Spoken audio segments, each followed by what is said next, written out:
Setiap perbuatan baik yang dilakukan oleh setiap manusia, pasti akan mendapatkan imbalan yang baik juga, karena Tuhan Maha Tahu dan Maha Adil. Bukti nyata dirasakan oleh para ksatria Kostrad yang sedang bertugas di Intan Jaya, Papua. Warga bukan hanya turut serta menjaga ketenangan Intan Jaya dari aksi-aksi brutal gerombolan teroris Undius Kogoya, namun tanpa diduga, di bawah komando Osea Sani, warga Kampung Mamba dan Sambili beramai-ramai mengumpulkan kayu bakar untuk para ksatria Tengkorak, Kamis, tanggal 11 Desember tahun 2022. Berawal saat warga Sani bersama-sama dengan ksatria Tengkorak datang ke acara kedukaan Fam Sondegau di Kampung Wandoga, November lalu. Saat saling bercerita, Letkol Infanteri Ardiansyah alias Raja Aibon Kogila menangkap curhatan Osea Sani bahwa selama bulan Desember, warga membutuhkan banyak biaya untuk merayakan Natal. Tanpa berpikir panjang, Raja Aibon mengatakan bahwa memberikan uang secara cuma-cuma, tanpa bekerja kepada siapapun, tidak akan baik untuk jangka panjang. Bagaimana kalau adik-adik itu kumpul kayu? Terserah berapa saja, Raja tidak hitung. Biar adik-adik itu dapat uang, tapi ada kerja. Itu uang nanti terserah adik Osea yang atur, ucap Ardisi Raja Aibon Kogila kepada Osea Sani. Sabtu pagi, Osea Sani menemui Raja Aibon di pos kodim persiapan. Dalam pertemuan itu, Osea menyampaikan bahwa siang ini, warga Sani dari Kampung Sambili dan Mamba akan ke hutan untuk menebang pohon.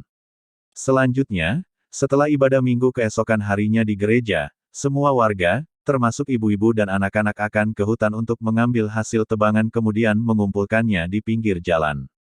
Ternyata, dari Osea diketahui bahwa 2 pohon yang akan ditebang adalah kepunyaan Hengki Sani. Saya sudah bicara dengan adik satu itu, Hengki. Dia harus bantu Raja Aibon. Besok Hengki juga ikut potong. Dia pegang parang pertama, baru kita sama-sama potong dan belah, ucap Osea Sani kepada Raja Aibon Kogila.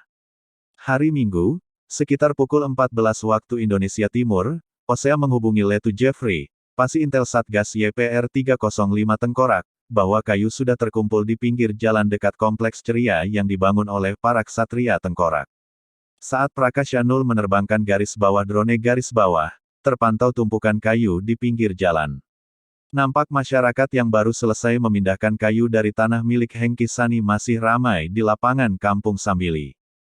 Beberapa tim kemudian dilepas oleh Raja Aibon untuk berpatroli, berjalan kaki, menyusuri hutan sampai melewati Kampung Mamba di utara dan Kampung Sambili di selatan.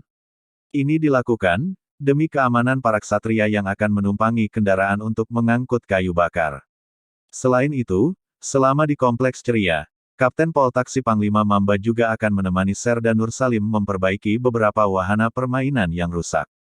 Wahana permainan baru di Kompleks Ceria sangat diminati oleh anak-anak Mamba dan Sambili. Ternyata, selama ini wahana tersebut dimanfaatkan melebihi kapasitas dan kekuatannya. Anak-anak tidak ada yang mau mengalah untuk bermain. Kadang dalam satu waktu, belasan anak menaikinya, bahkan sampai ada yang bergelantungan. Alhasil, belum genap 2 minggu, sudah ada beberapa mainan yang rusak. Setelah rombongan Panglima Mamba sampai di Mamba, Nursalim dan rekan-rekan langsung bekerja memperbaiki fasilitas bermain anak-anak. Sementara warga Sani menaikkan kayu bakar ke truk. Dokter dan Bakes menggelar perlengkapannya di lapangan. Tak berapa lama, beberapa warga yang mengalami kendala kesehatan, langsung dilayani oleh Dr. Payne. Di tempat yang tak terlalu jauh, Bapak Pater juga beraksi. Anak-anak menyerbu Bapak Pater yang membagikan gula-gula. Betapa cerianya warga Sani didatangi para ksatria Tengkorak. Situasi yang selama beberapa bulan ke belakang tak pernah mereka rasakan. Bersama Letuin Imam Sembiring, Yeskil Sani ikut naik truk, mengantarkan kayu bakar ke pos Mamba. Beberapa warga yang akan ke kota juga turut serta, termasuk istri dan anak Osea Sani. Di pos Mamba, Raja Aibon sudah menyambut Yeskil Sani dan rombongan. Oleh Raja Aibon, Yeskil Sani dan salah seorang gembala yang ikut, diajak melihat beberapa hasil karya prajurit Tengkorak di pos Mamba. Yeskil Sani berulang kali menyalami Raja Aibon, memberikan pujian atas segala yang dikerjakan oleh para prajurit Tengkorak Kostrad, padahal baru beberapa bulan berada di Intan Jaya, Papua. Hormat, luar biasa Raja, ini dulu tidak begini. Baru setelah Raja datang, banyak perubahan. Kita masyarakat juga bebas, tidak takut. Itu di kampung, masyarakat selalu cerita Raja Aibon. Hormat, ucap Yeskil Sani kepada Raja Aibon Kogila. Menjelang maghrib, Osea Sani datang ke pos Mamba. Cukup banyak Osea bercerita. Dari cerita keluarga, masyarakat Mamba, Sambili dan Holomama, hingga cerita tentang bupati yang saat ini berada di Intan Jaya. Osea juga menyampaikan bahwa tadi Hengki Sani ikut membantu, memanggul batang kayu dari hutan.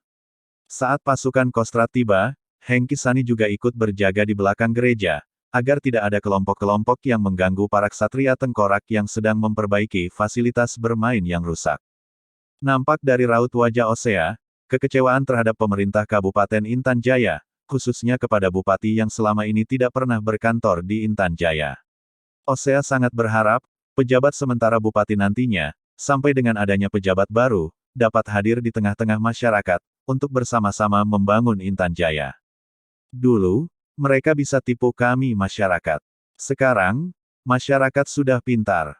Kami tidak mau pilih bupati yang tidak pernah injak Intan Jaya. Itu masyarakat sudah bicara semua begitu. Kalau Raja Aibon mau calon bupati, kami warga nanti pilih raja. Benar itu, ucap Osea Sani saat berbicara bersama Raja Aibon, Mayor Anjas, Kapten Poltak dan Letu Jeffrey di teras pos Mamba. Semoga keinginan masyarakat Intan Jaya untuk memiliki pemimpin yang mau hadir bersama mereka dapat terwujud. Dan, semoga masyarakat Intan dapat lebih sejahtera, dengan kehadiran Satgas Teni Polri. Amin.